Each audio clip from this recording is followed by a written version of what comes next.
that all the time, mate. Good evening, everyone, and welcome to another edition of the Weekend Wrap brought to you by CrowCast. A much more upbeat edition of the cast tonight with our first win of the season. Thanks to the Adelaide selectors and coaching panel listening to just about everyone on the planet except themselves, which is fantastic. Thanks to everyone who's joined us tonight on Discord and YouTube and Facebook and Twitter and everywhere else you might be listening to us. Should be a pretty good cast tonight. Mac and I won't be fighting, so that'll be good. And speaking of Mac, how are you, mate? No, very good, mate. It's much better to come onto a cast after a win than 4 losses in a row. It most certainly is, mate. It most certainly is. And it's a lot more enjoyable, I think, for everyone watching the footy as well as listening to this cast afterwards. So all good, all good. How was your weekend, mate? All right? Yeah, it was good. I watched a lot of footy. A lot of the family dropped around. I had a good social life and watched a bit of footy, so can't argue with that. Very good. Likewise here. Don't forget, if you're in Discord and you'd like to have your say, feel free to stick your hand up and we'll get you on. So if you're listening on YouTube and you want to have your say, jump into the Discord channel. The links are in descriptions and profiles and things everywhere. So you should be able to find your way in. Stick your virtual hand up and we'd be happy to have you on board. Macca, before we get into the weekend's results, give us your overview. Give us your learned overview of events of Saturday afternoon. Right, learned overview coming up. Well, it was a much improved effort, mate, with a very clear change in game plan. With the idea being to possess the ball rather than just bomb it long. And also, there was a very significant change in who went through the centre bounce rotations. And the interesting thing is the change of players who went through the players don't normally go through as much as they did. The ones who went there predominantly were also our best players. So what I did like was the fact that the lead changed 15 times during the game, and at the 6-minute mark, it looked like we might have been done for. But we found the courage, and your man Berry came on, and he gave us some inspiration, and as well as kicking the winning goal. I'm not saying anything. And I'm not saying anything about Berry. Right.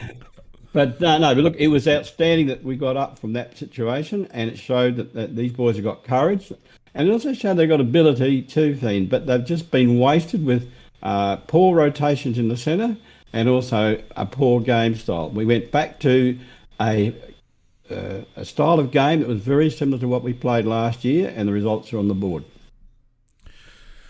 Look, it was quite a marked change, wasn't it, from the opening bounce? I think we started with Ranken and Soligo in the middle, just a completely different feel.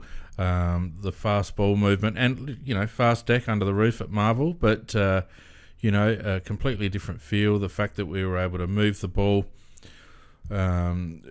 more quickly, more aggressively, and I felt, Macca, that we carried the ball forward further before we released into forward 50, and that allowed us to get some deeper entries as well. So rather hitting up the short targets, which was excellent, but we're also able to, when we did go in long, our long entries were getting sort of to that 10-20 metres out rather than just sitting at 40-45 metres, which is often the case with us when we're releasing from wing.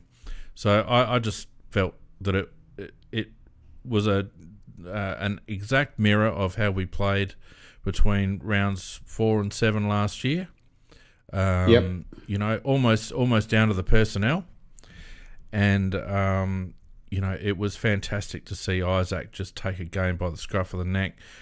Josh Rochelle had a scintillating first half. Jake Soligo continued to show that he's got the chops to be a premier midfielder. And It brought other players into the game, Mac. Oh, yeah, you're quite right. The fact, we broke even in the clearances out of the centre were 50-50, and that was against what you would regard as one of the top midfielders in the competition. And yet Soligo and Ranken in particular, those two boys, they were outstanding. In fact, Ranken really outstanding because he didn't just play well at the clearances, he just played well all around the ground. He is a star, absolute star. Yep. All right, before we get carried away and lose our shape, and tonight, Macca, we're reverting back to our 90-minute format, right? Our 90-minute format. Now, I didn't do the little recording like I said we would, but I'll call it anyway. But we're going to try and keep this podcast down to 90 minutes so that we're a bit more succinct and people don't age during the process of listening to each podcast each week. Vardy Magic's about 103 now. So, so look, don't delay. If you do want to get on and have your say, stick your hand up any time, and I'll be looking and hopefully getting a few people on.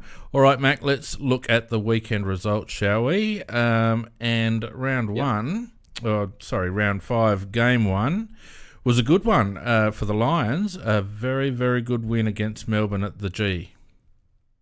Yeah, look, overall it was a round that was full of upsets and three very close games. So, and this was one of those close games. On form, you'd have to say it was an absolute upset. The game was decided in the middle, and Rayner, who was the number one draft pick, he finally played the game of his life.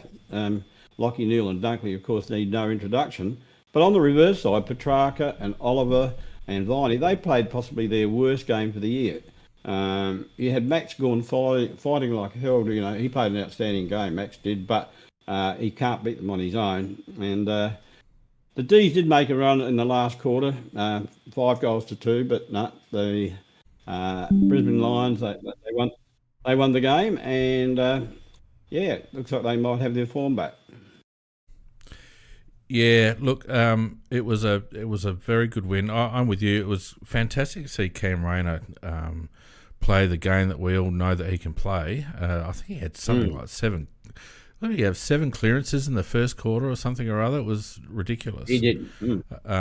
Clayton Oliver's probably a bit of a worry for the D's, but a bit of a statement game for the Lions as they get their season back on track, eh? Absolutely. Then we had the Bombers overrunning Western Bulldogs 15-6-96 to 9-13-67. The Bombers by 29 points in the end. Yeah, my comment was Bombers too good for a pathetic Bulldog side. Seriously.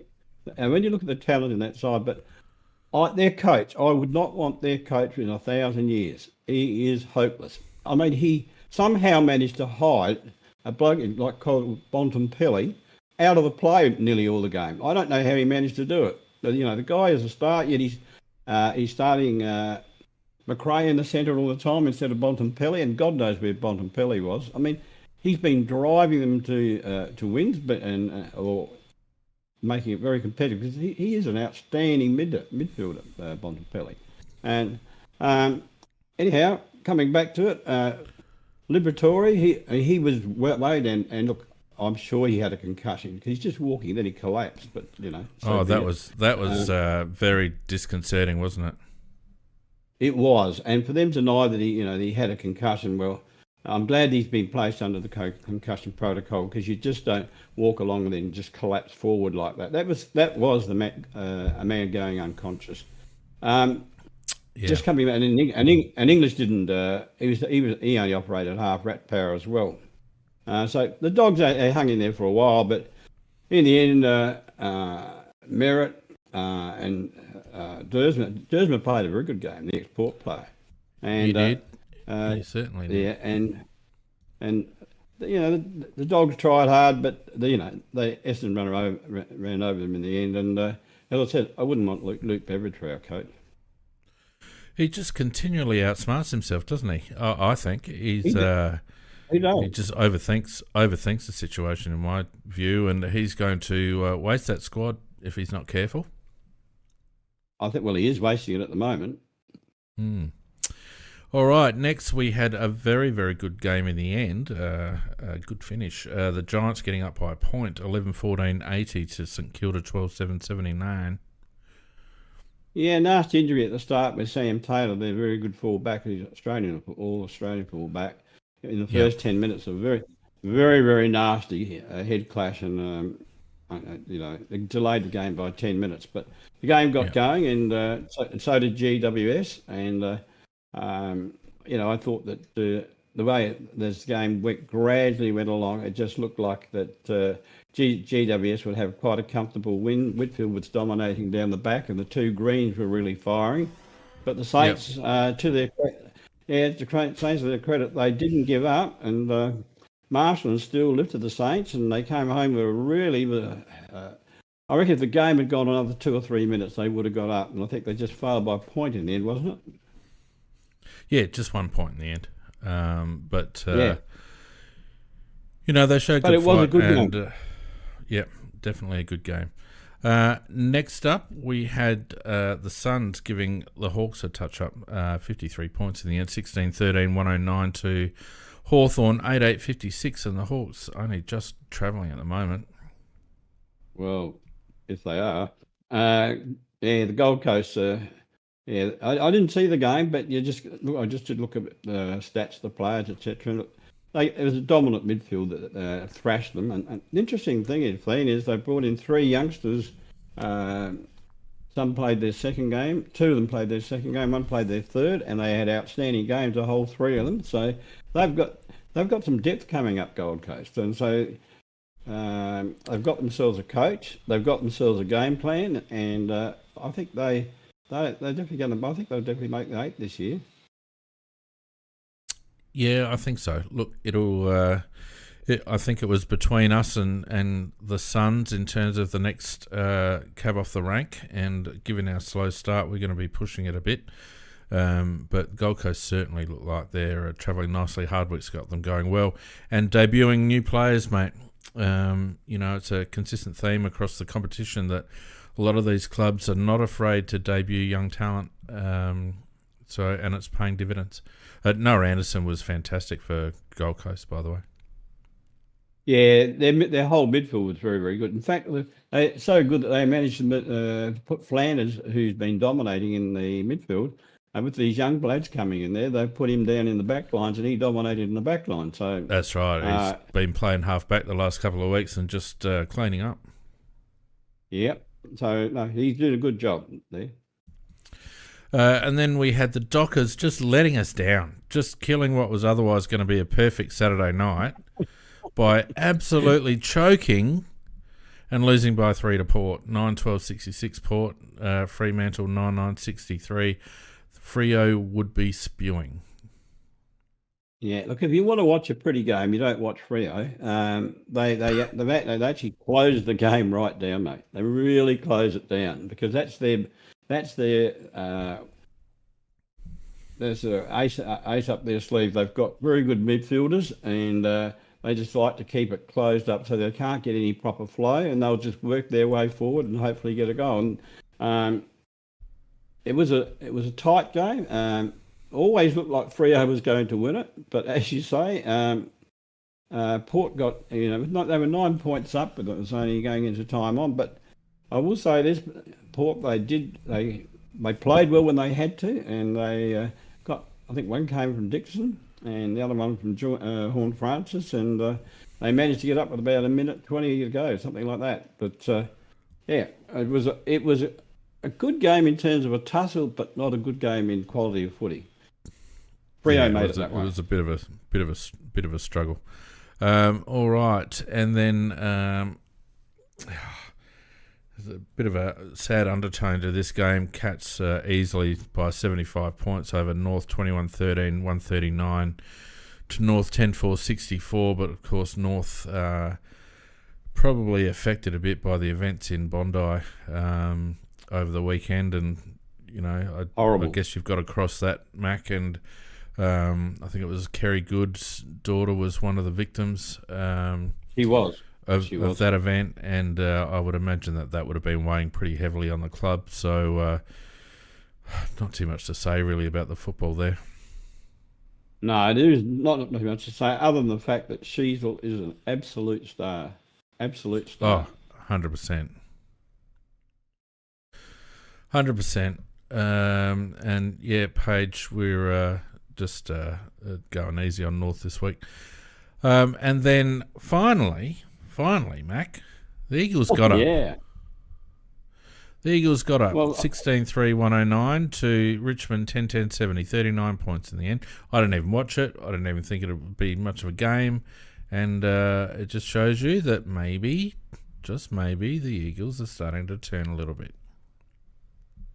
well, Saint, I hadn't had a drop, and I hadn't been watching the game, and I put it on, and I couldn't believe it when I saw the scores. I thought they put them up the wrong way around. But no. But in fairness to Richmond, they did have 7 key players out, mate. The 7 players that were out were all good players, and then they suffered another further injury during the game. So they do have a sort of a partial excuse. But having said that, I will give West Coast their credit that once they got the centre winning in their nostrils, you just couldn't stop them. Yeah.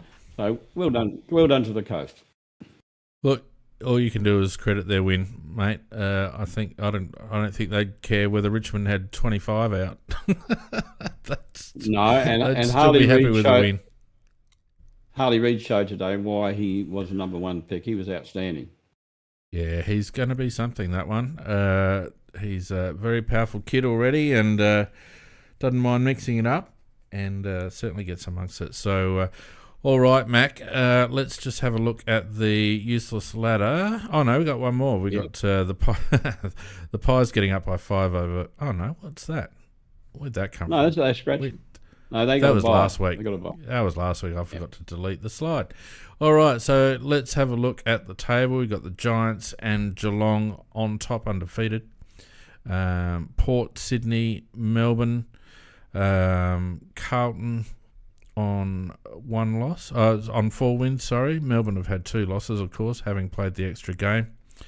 In the 8 on 3 wins, we've got Fremantle and Gold Coast.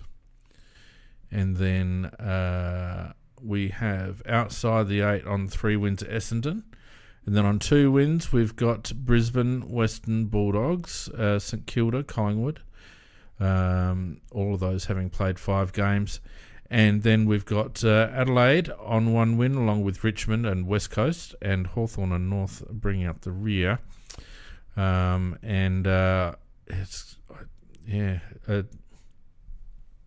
funny old ladder still, because we still can't interpret it. But GWS still keeping on. And I've got to say, Geelong just keep winning, Mac. It just blows my mind. It really does. They just keep winning. Well, yeah, I looked at their old side, and I did make a comment early in the year. You know, I think they're too old to be considered a premiership chance, but they have slotted a few youngsters in there, Fane, and who are actually playing quite well. So maybe they just might. You keep thinking, gee, you can't keep going forever, but they are very, very hard to beat down there when they play down at Virginia Park. But as you said, they are undefeated at the moment. Wait to see. They've got a big test. Big test next week against Brisbane up at the Gabba. That'll possibly sort them out. It'll be one that Brisbane will be very, very keen to win. GWS also got that'll be a great game against Carlton too. Port against Collingwood. It's shaping up to be a pretty good round. Sydney versus Gold Coast. There's some pretty good games there. Western Derby as well. So, lots going on. But all we really care about right now is talking about the game on Saturday night, Mac, where the Crows, 16-4-100, 2-point winners, dogged winners, Sam Berry-led winners over Carlton, 14-14-98. And what a great way to get off the mark, Mac. It was a shootout. It was neck and neck all day. You saw the score worm go up and down all day. And, when Keane went off with about 10 minutes to go in the last, and they snagged 2 goals to get out to 16 points, you kind of thought that was it. But to our credit, with, what was it, was 16 points down, probably about 8 minutes to go, and we managed to drag it back. It was 6 minutes to go.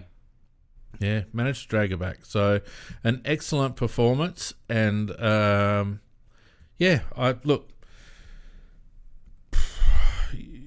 you can't. I listened to Matthew Nix's press conference after the game, and he was talking about gradual change in the midfield, and he was talking about the shape off the ball and all this sort of stuff. Rubbish. I actually think that's a big load of garbage. That game was not the consequence of a gradual change. That was a complete flip, Mac, wasn't it? Yeah, so absolutely. That's what I said. Rubbish. There wasn't a gradual change at all. It was a complete reversal of the way we played last week, and have been playing for the last 4 weeks, which we've been screaming out that you can't win games playing like that. You can't win games playing those blokes in the centre all together at once. It's as you say, it was a complete flip. It wasn't a gradual change. No, it was, and it was. We've had everyone from the football director down say that Isaac Ranken is in midfield, and I hope they all shut the hell up now, because seeing Ranks in the midfield and being able to transition himself forward when required and have a key impact on the game, and had he kicked straight, he would have had an even bigger impact on the game. But to have that energy around stoppage and working together with Saligo and Dawson, and I thought Matt Crouch was very, very good. It just added so much more energy around the ball, and we looked. Our clearances, when we got clearances, Macca, it wasn't that one give out of congestion and then a dump kick. We were actually cutting through, we were giving handballs through the congestion and actually getting clear, so that our clearances were actually meaningful and difficult to defend. Yeah, Ranken and Saligo worked very well together, just along the lines of what you were just talking about. And I know that out in the chat there, somebody is not a Crouch fan, but I will say this, that Crouch actually did very well distributing a couple of times to those guys as well. So there was one particular centre bounce where I saw the old Laird Crouch Dawson combo, and needless to say, we didn't win that clearance. No, it was quite noticeable how different it was depending on the mix in the midfield. There were a couple of times when we had, two of Crouch, Dawson, and Laird there, and it just didn't work. Just had a completely different feel about it. So I think the writing's on the wall. I think, to be honest with you, Macca, the writing's on the wall for Rory Laird. I think Matt Crouch did enough, and did enough in general play too, I believe, to justify his position as the, I guess you'd call it the in and under, the classic inside midfielder. But having said that, he got a week holiday for that high bump. I actually thought he was lucky. I thought he was going to get 2, to be honest, because he did run past the ball, but he got 1. Yeah. And I really hope. Oh, I knew he'd get 1. I thought he'd get 2. But I really, really hope, Mac, that instead of doing the obvious, which is to just change him up with Laird, that they actually replace him with Samberry. Because Samberry, over the last 2 weeks, in 2 quarters and about 5 seconds, has had 16 disposals and 9 score involvements. You can't ask any more than that. Yeah, I wasn't a big fan of him last week, but I'll say this: he made me eat my words in the last quarter. He came on, he was outstanding. I thought the way he burrowed in there and really hard and got the ball, and actually used it quite well, and kicked the winning goal as well.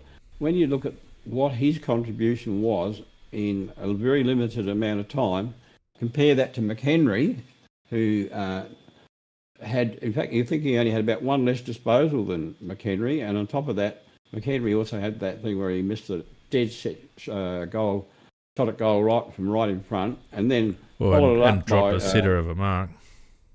Yep, and caused a goal down the other end. So, I think in 1 quarter, Berry played much better than McHenry did for the whole game. So, yeah, Berry did very well when he came on. And I wouldn't be against what you just said, just bringing Berry in. Yeah. We're conservative by nature. It was a real surprise to see. I was so glad that they played Gallant. And, on the surface, I was a bit disappointed that they actually subbed Gallant in the last, because I thought we might need some marking height. In the end, it didn't really matter, and O'Brien was able to ruck the quarter. But I hope they persevere with Lockie Gallant as well. He didn't get much of it. He didn't get involved. I thought he chopped out for O'Brien reasonably well.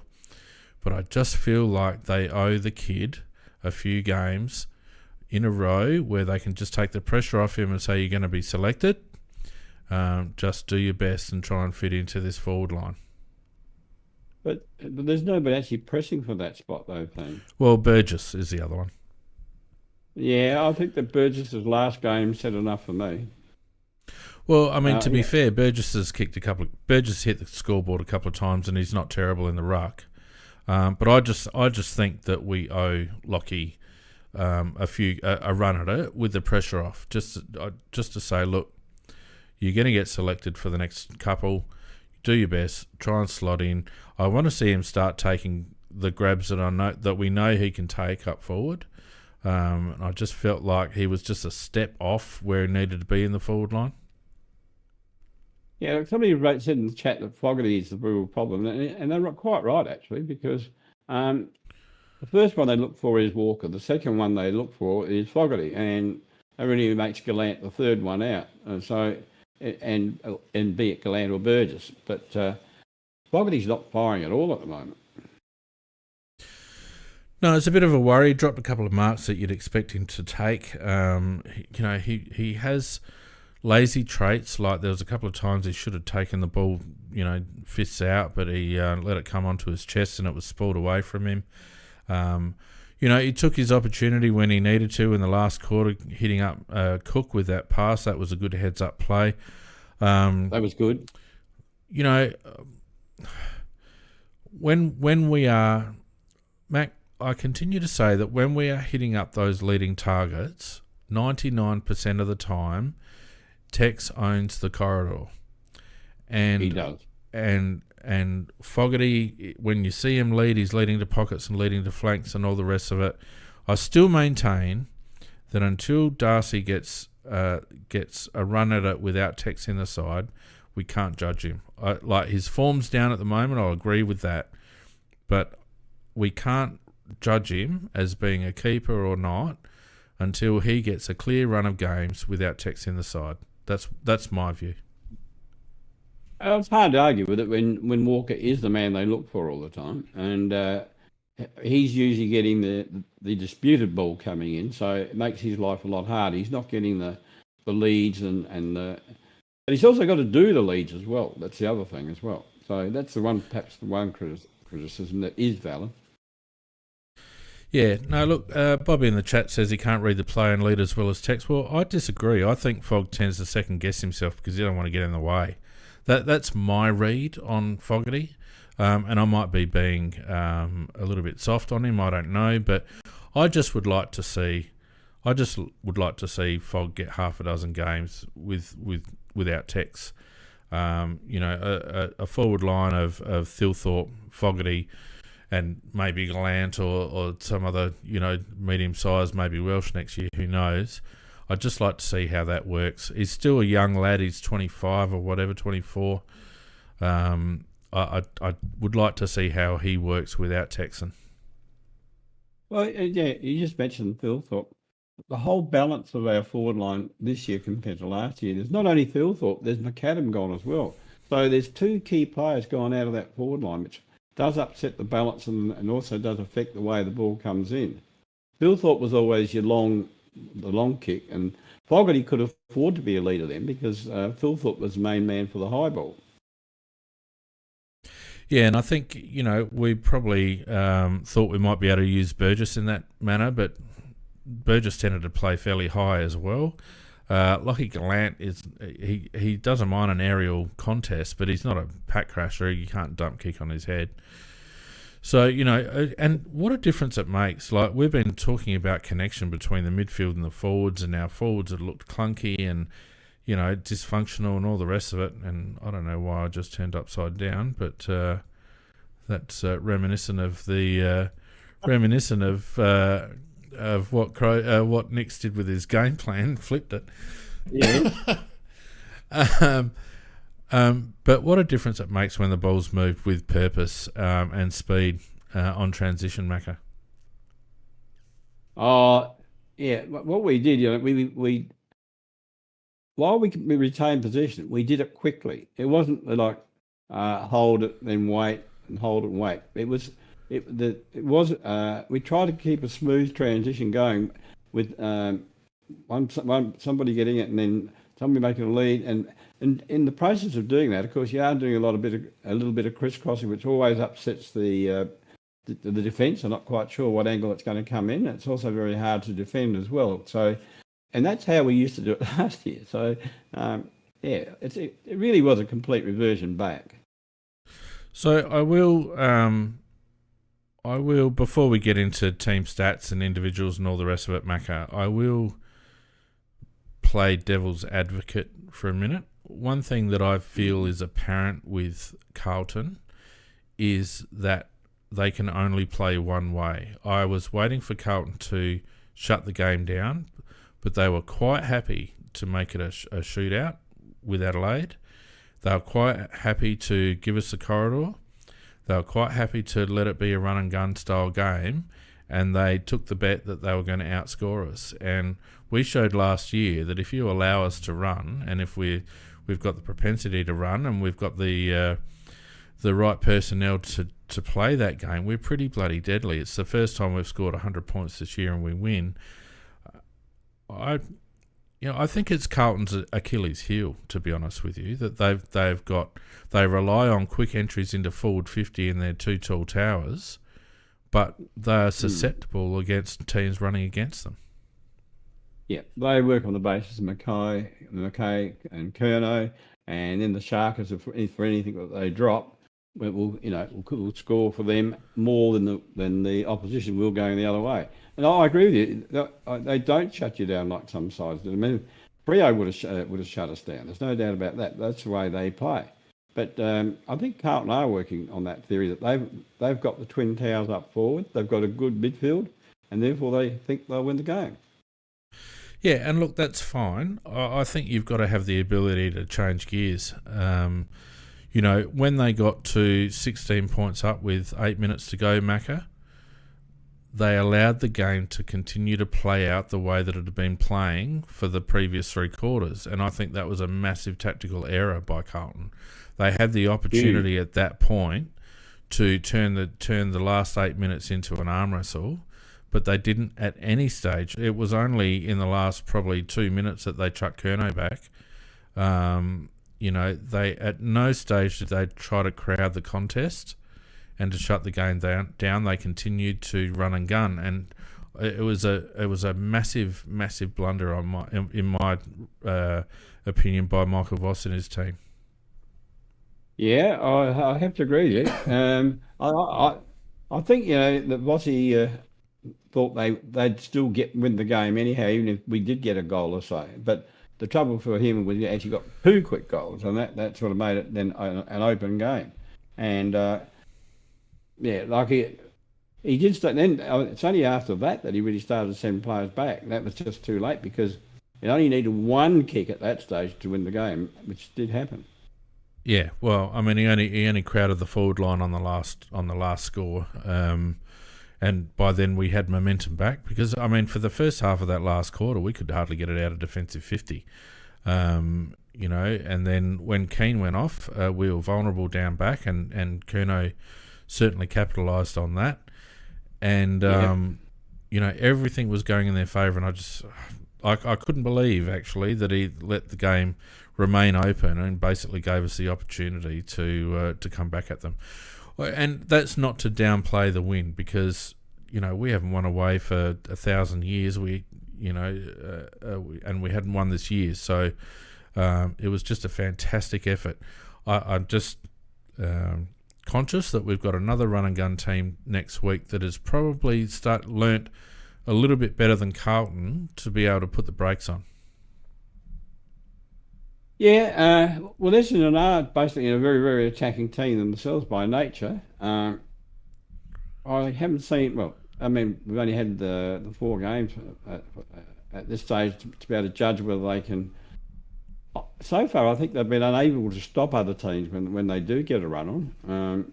So I would think that in a similar circumstance, we would have got Essendon as well.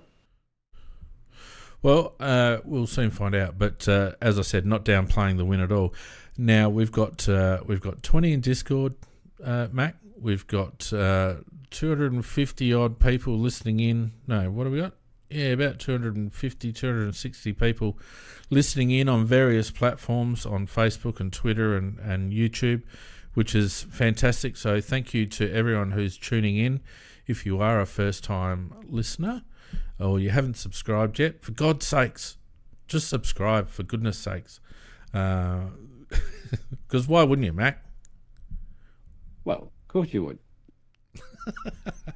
But in all seriousness, it really does help us on YouTube with the algorithm if you do like and subscribe. So hit that subscribe button if you can. And as I mentioned, if you're in Discord and you want to have your say about whether Matthew Nicks turned into a genius overnight or whether David King gave him the keys to unlocking the midfield, or whether Big Footy and CrowCast and every other bloody podcast and half the country, he tuned in and thought, they've got some good ideas, or, whether it was just something happened, come on and let us know. We'd love to hear from you.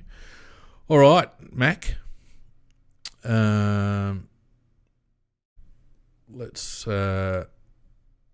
No, people having trouble... Scoot, are you having trouble listening on Discord, are you? Random Gun says, Macca, if you say all hail Sam Berry, he will subscribe. All hail Sam Berry. Got him. Magnificent. That's probably a relative of mine. I don't know. Probably. All right. Yeah, probably. Why don't we have a look at some team statistics, shall we, Macca? And, well, why wouldn't you? Look, I've managed to, in the heat of battle, actually do the same as last week and get some graphs going to look at our various stats. Let's look at the team stats first, though, shall we? So, first of all, if we just select them all, and we have a look at our disposals first up. Crows 347 to Carlton 339 disposals. Effective disposals 266 to 262. Our effective kicks were down 129 to 157, but our handballs were up 158 and 126. Our kicking efficiency was less than Carlton's. And yeah, kick to handball, we handballed a little bit more than Carlton. Clangers were fairly even. In terms of coalface stats, Macca, our clearances, where are we? Clearances 34 to 41, so they actually won the clearances. Centre was 15 apiece. They got us a little bit around the ground, 19 to 26. Pressure acts, Carlton also got us to 98 to 263. Marks in their favour, 85 to 96. Ground ball gets in their favour, 82 to 86. Defensive zone ground ball gets, they doubled us. So, at this stage, they're winning all the stats. Defensively, what do we got? Intercept marks, 11 to 13 their way. Intercepts in general, 54 to 57 their way, fairly close. Rebound inside 50s, 37 to 33 our way. Spoils, 28 to 18 our way. Tackles, 53 to 62 their way. Tackles inside forward, 55 to 11 their way. Offensively, 12 to 9 goal assists, 48 to 52 inside 50s, 18 to 11 marks inside 50. Key stat, Macca. We were able to take marks inside 50 for probably the first time this year. We took 18 of them. 183, is that right? 103 to 96 score involvements. And uncontested possessions was also a stat that we won, 220 to 204. So, look, mate, it's really... they beat us in contested possessions.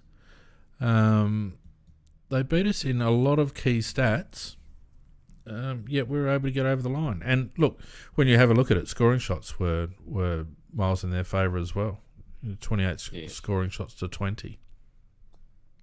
Well, you'd have to be honest and say that as if they had a 50-50 kicking for goal ratio, they would have won the game. But, we've done that many, many times, and we've lost, and so did they. So that's part of the art of winning a game, is to kick your goals when you've got the opportunity, and they didn't. Well, we were very efficient, Mac. I think, this is why the win is fantastic. I think we have to temper it a little bit, but it does show, and I would imagine that going back to our stats last year during that little run where we were just running and gunning the whole way, it shows that you don't need to have huge amounts of stats or a massive, the stats in your favour, as long as you're efficient. And efficiency comes from that quick ball movement. As soon as we start moving the ball quick, as soon as we start changing lanes and linking up, hitting up short targets, all that sort of stuff, you can score very quickly. And we were able to score and burst quite quickly. And I think that's the difference. And, kudos to the defence, because it looked like early on they were going to open us up. Harry McKay started pretty well, but we were able to shut Curnow down. I thought Keane did a fantastic job on Curnow. Butts was a little bit iffy on Mackay, but we didn't allow them a lot of clean entry into forward 50. Their entries were a bit more rushed, and I felt like our defence held up really well. Yeah, look, I thought as you said, Keane, he's magnificent. He really is. Just to get this Irishman for nothing, he's a bloody good player. And I noticed in the comments somebody said that he actually played forward when he's playing Irish football. He's a very mobile bloke, and one day if we ever have a strong defence, we might get the opportunity to try him up forward. But he's a beautiful kicker of the ball. Beautiful kick. Well, he nearly got a chance in the last couple of minutes when Curnow went forward and he followed him and the ball came in and he just about took the mark that would have been the winning shot on goal. That would have been hilarious, I think. Yep. And I thought Worrell had a good game. I thought he Worrell risked his body and went. I thought he did some very good stuff. I mentioned on our stadium chat, and for those listening in that aren't aware, on our Discord channel we have chat 24/7, and we also have game day chat as well. And the game day chat is usually pretty damn good and a very good companion to actually watching the game. And I said at the time that Worrell was playing like our version of Tom Stewart there, and it was fantastic that he was able to free himself up and be third man up. We've kind of missed that third man up. That's what we used to get a lot from Duday and from Lever. We've missed that type of player, Mac, but Josh Worrell really played that role exceptionally well on the weekend. Yeah, when you look at the number of games he's played, he hasn't played a lot of games, mate. I mean, he's just improving and improving. Would he have played 20 games? Wouldn't be much he more played than a that. lot. 30 games the most. I think he's going to end up being a very, very good player. Yep. A couple of worries. Chase Jones's first half was pretty average, although he did come good towards the back end. Ned McHenry, you've already mentioned, was a bit of a passenger, to be honest. He was. But aside from that, I can't really think of too many others that were passengers, Mac. No, I arranged my players into ones that were really good, and I put them into down a bit.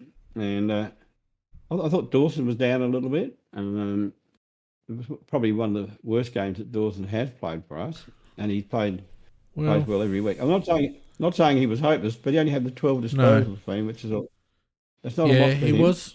he was running pretty close with Cripps early. And then they kind of shuffled him out of the rotation a bit. He played a little bit across half-back, and then they actually slotted him a little bit forward as well. And it was one of the other things that I was going to touch on, Macca, that when you introduce new players into the midfield rotation, all of a sudden it gives you some flexibility. And, being able to push Isaac in, being able to push Saligo in, having Rochelle play a couple early, all of a sudden it allows us to use Dawson in other ways. It allowed us to put Laird behind the ball at times. I think I even saw him in front of the ball at times. It just gives us a little bit of versatility. And so, like, Geordie I don't think's in his best touch, but I thought he did some crucial things at crucial times, particularly towards the end of the game, where he put himself back, that outlet to Keys right at the death, was real ice cold sort of stuff. So yeah. He's not at his best. Plus he went forward and he took a mark and got a goal, which was very important as well. So I mean, while he's not at his best, he's not useless. He's still playing by other players' standards. He's probably playing reasonably well, but not by his own standards. Fogarty, I think we've mentioned. Right. Yeah. Fogarty's a bit down. I thought Gallant didn't get a lot of opportunity. Butts I thought was a bit shaky. And McHenry we've mentioned. So they were the ones that, after that, I think everybody sort of, at one stage or another, really played their way. Youngsters like Nankervis, I think, for example. Nankervis was fantastic. Yeah. And, we've been calling out for him to play. And, he played the last few games last year and he showed he's up to the level. And I thought he looked very good when he came on. I thought Hingy did all right. Best game for the year for Mitch Hinge, I thought. Started to hit targets again and be a bit more aggressive. Yep. But when you're going to rank him, you'd have Ranken first, Saligo second, Walker third. I threw Ben Keys in for fourth, and Mitch Hinge and Rochelle time for fifth. So I thought they were the main influences on the game. Well, let's have a look at the various parts of the ground, and we'll have a look at the midfield first, Mac, and we'll have a look at some coalface stats, shall we? Let me just see what I'm doing here.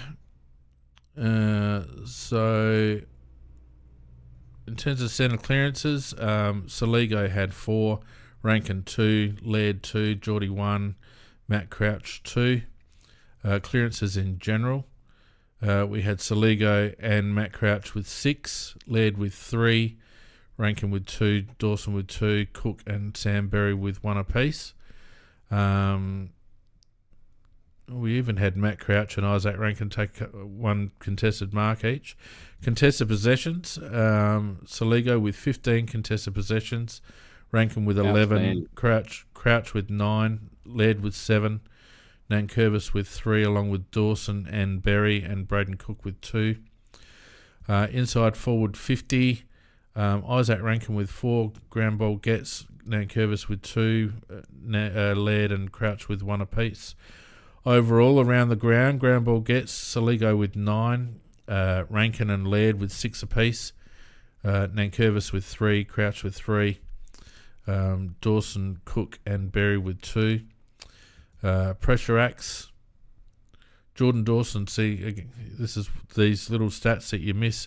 Jordan Dawson, not you, but people. Jordan Dawson with 30 pressure acts, Isaac Ranken with 23. 30. Yeah. Did you say 30? 30, yep. That raises Ranken with 23. That elevates his game. Yeah, it does, yeah. Well, I mean, it shows, I guess, that when you're out of form, you've got to try and keep involved in the game, and often it's those pressure acts and the little 1%ers that actually if you keep doing them, you not only can continue to have an influence, but it's also the way you work yourself back into some sort of form. So good to see him getting amongst that. Saligo with 18, along with Laird, Crouch with 11, Nankervis with 10. So, I mean, you could basically say that all the midfielders, and I haven't included Rochelle in that because he played high forward more than anything else. All the midfielders really did their job in terms of, getting amongst it. If we include Carlton in that, Walsh was their number one. yeah, so, but stoppage clearances, they had Cripps and Walsh with 4 apiece to go against Matty Crouch with 4 and Saligo with 2. In terms of their centre work, they had, again, Walsh with 4, Cripps with 3, along with Hewitt. So we certainly look better in the midfield. Contested possessions will be interesting. Walsh had 15, so he and Saligo had very similar gains, I thought. Hewitt had 12 for them. Cripps had 10, so again, not a lot of difference between those 3 and Saligo, Ranken and Crouch. In terms of ground ball gets, again, Walsh a standout. Probably Walsh, I reckon when you look at the Charlie at the end of the year, you'll see Walsh with 3 votes on this game.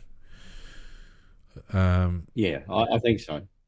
And, first game back, Mac, he's an absolute champ. And, it's quite interesting because Ned McHenry was Sam Walsh's offsider in his under-18s year.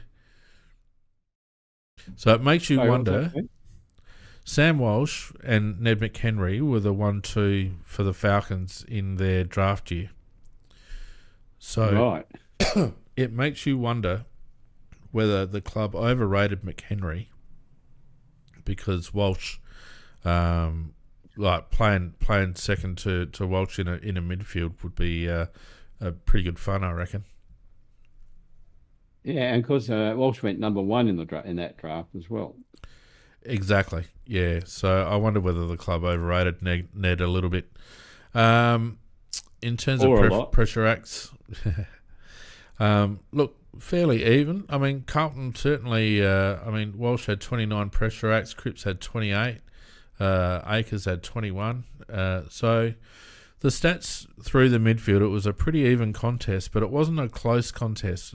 Both midfields, apart from Geordie on Cripps early, we pretty much played, arm's length from each other and allowed. It was basically a midfield shootout, wasn't it? It was. There's no doubt about that. So let's have a look at. Yeah. So let's have a look at the comparative forwards, and let's have a look at the offensive stats. Oops, what have I done there?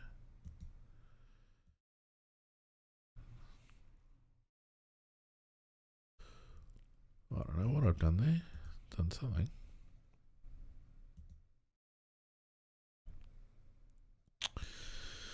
Let's just look at us, shall we? All right.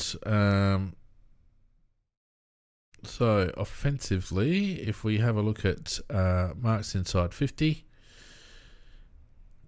we had Walker with 6, Keys with 3, McHenry with 1, and should have had 2. They had their 2 big pillars take 4 each, and a couple to Fantasia, who I hardly saw, and Cottrell. Marks on a lead. Surprisingly, Curnow with 4, McKay with 1, Tex with 2, McHenry with 1, Keys with 1. Score involvements. Again, their 2 pillars were outstanding, but Keys, again, along with Tex and a bit of Rochelle, 6 score involvements for Josh. Not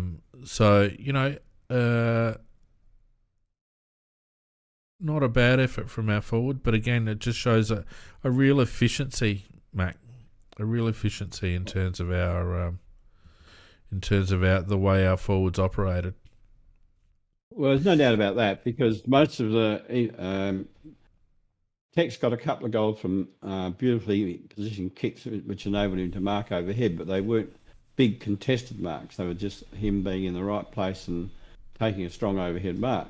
So whereas the two brutes for Carlton, they can get them under heavy competition. That's the difference. Yeah.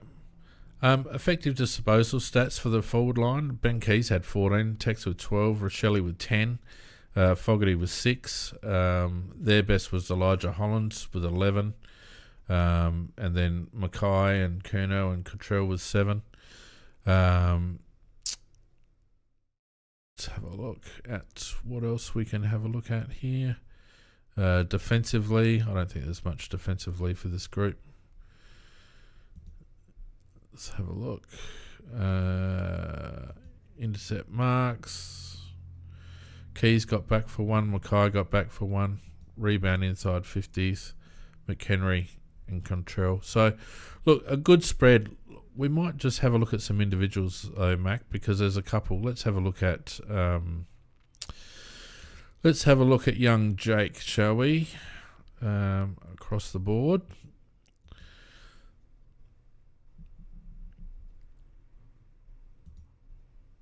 Well, I know he had 24 disposals. I know that. I'll find him in a minute. There we go. We just want...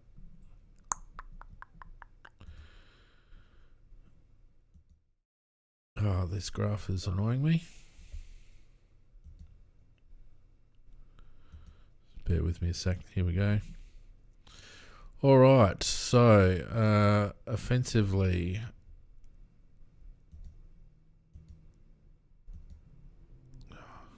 no, it's not gonna work for me, Mac. I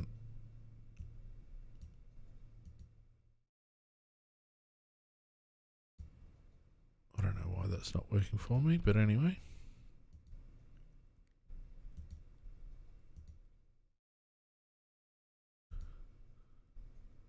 Doesn't want to work for me. Individual doesn't stats want to work or for what? me. Okay. Yeah, I'm messing around with my graph here, but it's not working for me, unfortunately. So never mind. Look, the simple fact is that he got a lot of the ball. Yeah, I've got the individual main individual scorers here. Yeah, read them out, Mac. Read them out. Yeah, well, Ranken, I thought number one player on the ground, 23 disposals and 3 goals. Chaligo, 24 disposals. Walker was, you can't underestimate his game. He had 14 disposals. He took 10 marks and he kicked 4 goals. Ben Keys, I mean, we haven't really spoken about Keysy, but he had 20 disposals. He took 10 marks and he kicked 3-goal 1. Hinge, 26 disposals. That's an excellent game for a defender. Rochelle, he had 15 disposals, kicked 2 goals. Nankervis, he had 18 disposals and 8 marks. And Jones, he had a very good second half, 20 disposals, 2 marks, 6 tackles. So he really did lift his game. Laird, he had 22 disposals and 5 tackles. Crouch, 27 disposals, 3 tackles. Berry, 1 quarter. Your audio's a bit funny, Mac. Oh, is it? Yeah, I haven't done anything. Chopping in and out. Might just be a connection thing. Disposals, 2 tackles. They were the main ones. O'Brien, he had, I think it was 11, something like it. Can't read my bloody writing. I think it's 11 disposals. Can't remember having that many. 3 marks, but he had 38 hit-outs, but effective ones, you'd have to analyse it to see how many that really was. We didn't mention Smith. He had a reasonably good game, 19 disposals, 2 marks. And Worrell, it seems like he only had the 12 disposals, 5 marks, but doesn't take into account all the spoils that he made as well. So, yeah, I think all those boys all played very, very well. So there's only very, very few players that weren't quite at their best. I said, with Dawson with only the 12 disposals and had 5 tackles, but he did kick a goal as well. And as you say, the pressure acts were outstanding. We didn't mention Cook either. He had 9 disposals and he got into 1 goal. Now, I thought he showed a bit, and I'd just like him to show a little bit more, but he has got the ability, hasn't he? And look, I think again another one that I'd just like to persist with, Mac. We've got to allow these kids to develop, and he was calm under pressure. His disposal was good. He didn't sort of get thrown around or anything like that. I just felt like he showed enough that we need to persist. Yep. Fogarty only had the 6 disposals, and I didn't really like his game. Gallant 5 disposals, 1 goal, and a couple of head-outs as well when he was in the ruck. McHenry had 8 disposals and 4 tackles. I don't know why your audio's chopping in and out. Well, that and out in the chat there, they said my audio's okay. Okay, so it must be just me with my Discord connection. That's all right. Keep going. And the last 2, Keane had 14 disposals and took 4 marks, and Butts had 11 disposals and took 3 marks. And as you already pointed out, our midfielders did a mighty job to break even with the quality midfield that they have. And as you said, it was a bit of a midfielder's game. But the one thing I did like, Ranken, for example, I mean, he just wasn't a midfielder. He kicked 3 goals. He had another 2 shots, which were surprisingly for him, he kicked out of bounds on the full. So, I mean, he could have really ended up with 5 goals if he'd had his really good kicking shoes on. So, when you look at it, there's some players there that surprise you with their stats. I mean, Keys was a very quiet achiever with 20 disposals, 10 marks, and 3 goal 1. And overall, we had some pretty good players all around the ground. So they're just in various spots. I don't think we can actually underplay Isaac Rankin's game. When you go through his stat line, 23 touches, 15 of them effective, 10 effective kicks from 17. His only 4 clangers for the game.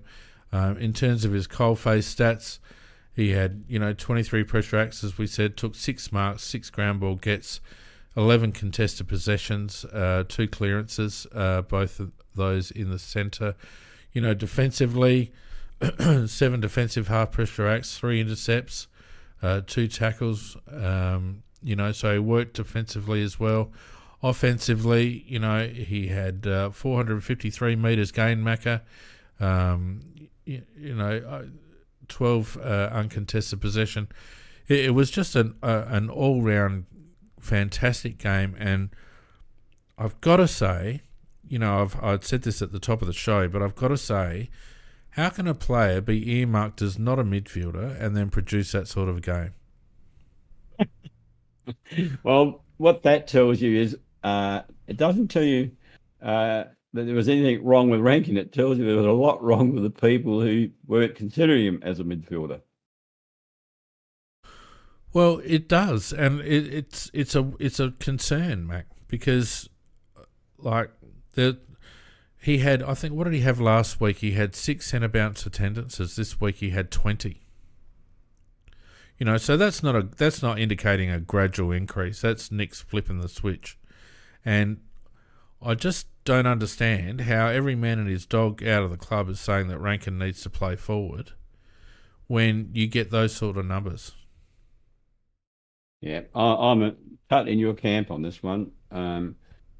You don't get blokes like Ranken very often, ones that can be match winners in the midfield, and then also when they have a little turn off the ball, they can be a match winner down forward. I mean, he is just an unbelievable player. He's wearing number 23 and he's doing it justice. We had a bloke called, what was his name? Darren Jarman, who used to be able to do that. Yep. Remember that bloke? Oh, I loved him. Yeah. He didn't mind floating forward for a sausage. No. I think in this case we can both be right too, because you've fallen on your sword with regards to Sam Berry. I was quite impressed with Matt Crouch's game. 27 touches, 23 of them effective, 7 effective kicks out of 10. His kicking efficiency was at 70%. If you have a look at his defensive stats, I thought he worked off the ball quite well, Mac. He did. Which is probably a criticism. 5 back half pressure acts, 3 tackles. In terms of his coalface stats, of course, we've already gone through those, but he had 2 centre clearances, 6 overall, 9 contested possessions, 11 pressure acts overall. 4 stoppage clearances is probably our best worker in stoppage. In terms of his metres gained, he had 255 metres gained, so he was pushing the ball forward a lot more than what we used to, Macca. He had 8 score involvements. So, if the mix is right, Matt Crouch in that form has a definite role to play, in my opinion. And I think you and I have been in agreement. It's not about who, but it's about how many of them. I agree with you. But what on the weekend, what turned out to be a very, very good combination was when it was Crouch, Ranken, and Soligo, because Crouch is very happy to get the ball in, get down, get it, and shoot it out to a player running past. And Soligo is that man that loves to run hard, and so does Ranken. So, the other interesting thing, Macca, for the last 2 weeks, both Laird and Crouch have had less than 70% time on ground. Laird had 68% time on ground, and Crouch had 67%. So it seems to me that those two are in a pretty tight rotation, and we actually saw Laird come out of that rotation at times during the course of the match too. So, if we have a look at Laird overall, he had 22 touches, 17 of them effective. He went at 62.5 kicking efficiency, 8 kicks, 14 handballs. In terms of coalface stats, probably down on what you'd expect. He had 18 pressure acts, but he only had 1 stoppage clearance, 6 ground ball gets, 7 contested possessions, and 2 centre clearances. Defensively, 6 defensive half pressure acts, 4 rebound inside 50s. So he did work back a bit, and he made his name as a halfback flanker, back pocket Mac, and I think that's where he's going to finish his career, to be honest with you. 5 tackles, which was good. Offensively, 264 metres gained, a lot of those from the back half as well, and 16 uncontested. So he did get outside a bit more than what we used to with Lairdy. So I hope they persist, and like I said before, I hope they don't fall for the trap of just replacing Crouch with Laird. I think Sam Berry showed enough in the clinches and showed that, his form's back a little bit. He just drives through contests really well, and I think he deserves an opportunity, Macca, on the back of 2 really good sub performances. Well, I have to agree with that, and I wasn't so convinced last week, but I was very, very much sold after this week. He really showed. Well, as I said, his last quarter was outstanding, and you have to give a bloke an opportunity after that. Look, I think so. And, again, it's this difference between development or trying to win a game or make a final.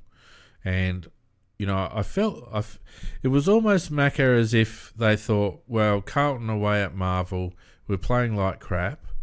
Let's throw the magnets in the air because we're probably not going to win. So this is a good game to show everyone that playing the kids and playing different blokes in the middle was not going to work. And then what happened? We won, and Nick's has gone, oh, crap. So now that we're back in the ball game. I thought it was just a little bit more than that. Nick's has been. I mean, Nick's got. I think incorrectly re-signed after after round one, was it? Yes, we've been through that, Macca. We don't have to go through it again. Yeah. Right, but my point was that Nick was then sticking to that game plan, this changed game plan, and he just kept sticking to it and sticking to it. Now we lost. Was it 4 in a row? We lost. Yep. 4 in a row. And then the criticism was coming from every quarter. It was coming from interstate. It was coming from local. It was coming from the press, it was coming from the telly, it was coming from the social media, and it was all pointing out that they weren't playing the same game plan they were playing last year. I think he was compelled to go back to that game plan because this other thing that he devised, it was an absolute flop. Well, he would argue that, we leaked 16 goals or 98 points or whatever, and that's not ideal, and it's not ideal. Not ideal. And as we've just gone through with all those stats, Carlton, we certainly didn't blow Carlton off the park by any stretch, and we were saved by our efficiency going into forward 50 and our efficiency in front of goal. But that being said, had we played that stodgy game style against Carlton that we'd played the previous 3 weeks, we probably would have lost by 50 points. I don't know. Look, I don't know, Mac. I don't know what the impetus was. The rhetoric out of the club over the course of the last month has been that it's been player driven, that the players have been out of form, they're not sticking to the program, their shape's all wrong and the structure's right, but they're not executing and all this sort of stuff. Crap words. But whatever changed, I hope it wasn't because they didn't think this was a winnable game and they thought they'd just put it on show for people to see how bad an idea it was, and it just blew up in their faces. I wouldn't mind betting that the director of football's had a little yarn with Nixie just saying, look, mate, we cannot. No, not at all. Not at all. Don't reckon? No, because Mark Shootout has been strident in Isaac Ranken not being a midfielder. He said it consistently. Well, then somebody's made a decision to make the change, and I think Nick's is too pig-headed to do without some urging from somebody. That's just my thoughts on it. Could be totally wrong, but maybe we need to send David King a letter. maybe. Nixie reckon he showed Kingy the tape during the week to say how good our midfield was, and then he flipped it on its head and it actually turned into a good midfield. Maybe Kingy said, well, I got some video as well. Have a look at this.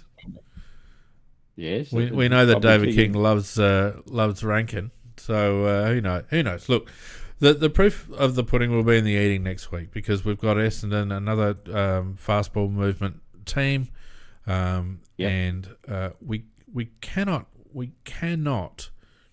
revert back to a safe defensive game plan. The great Malcolm Blight always had a theory that you win games by scoring more than the opposition.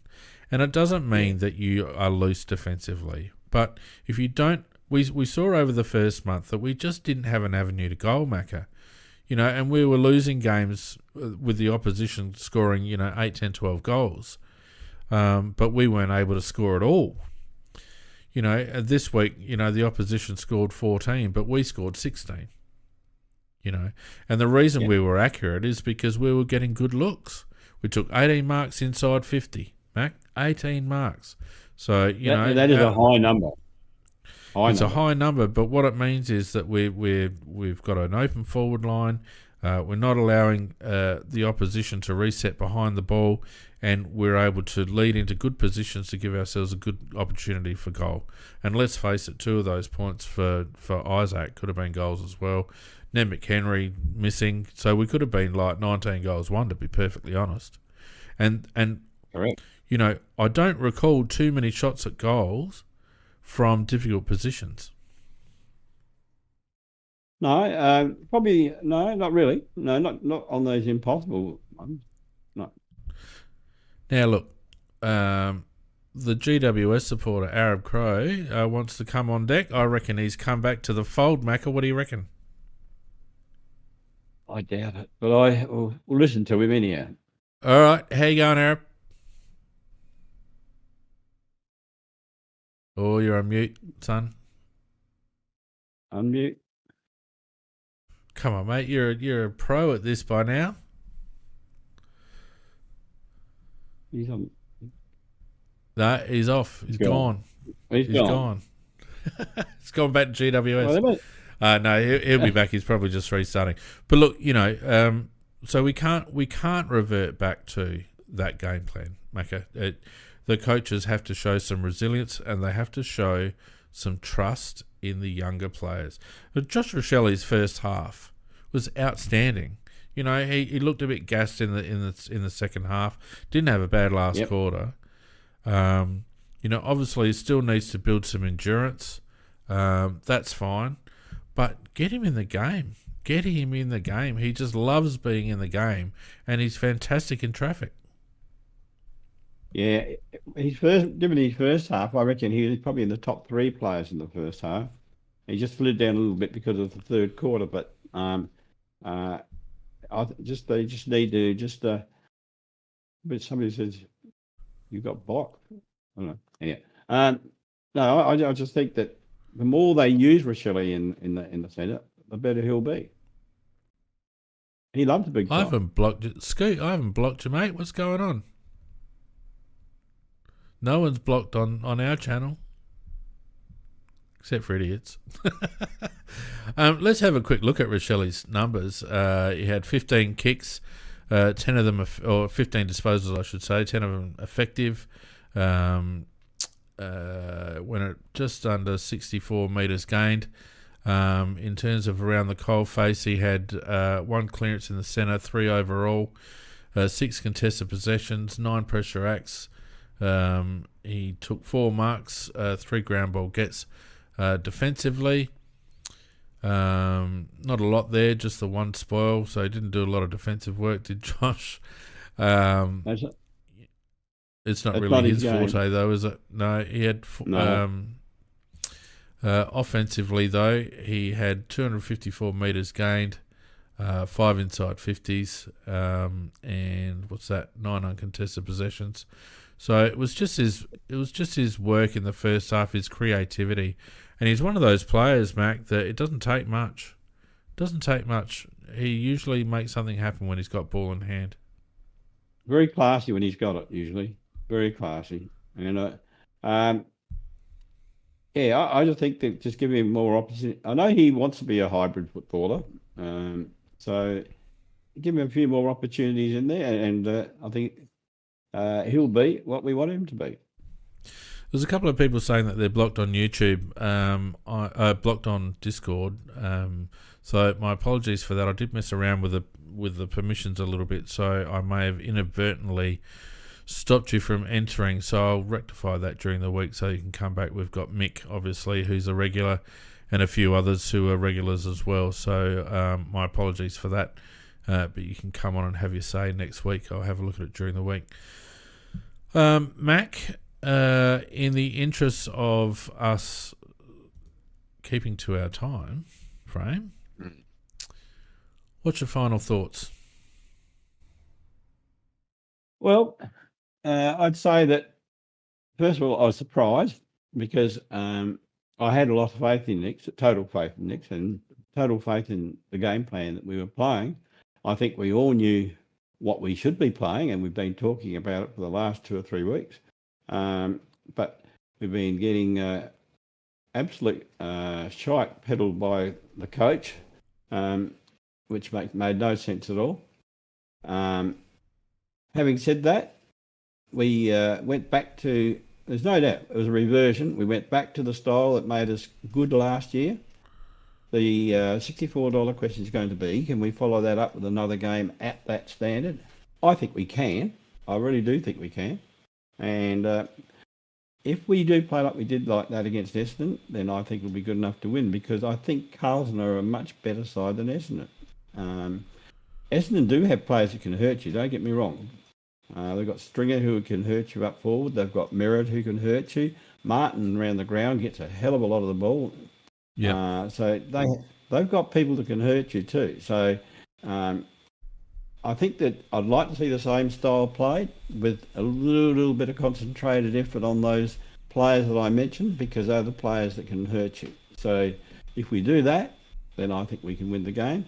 And if we can get that flow on so we win 2 or 3 in a row playing that game, then it'll come much more naturally back to us rather than having to do it as we did cold turkey, going from one game style to another. So the more we play it, the better I think we'll be, the better we will become. And hopefully we might achieve what we think we should be. Well, I think, thanks for that, mate. I don't disagree with you. I think that a performance like that will really energise and enthuse the younger players. The fact that they were instrumental. I mean, without being an idiot, a lot of the fundamental errors that we saw were from our senior players. On Saturday afternoon. And that's not to say anything against them, but it tended to be our younger players that were making things happening. They were more willing to use the ball aggressively and to take risks.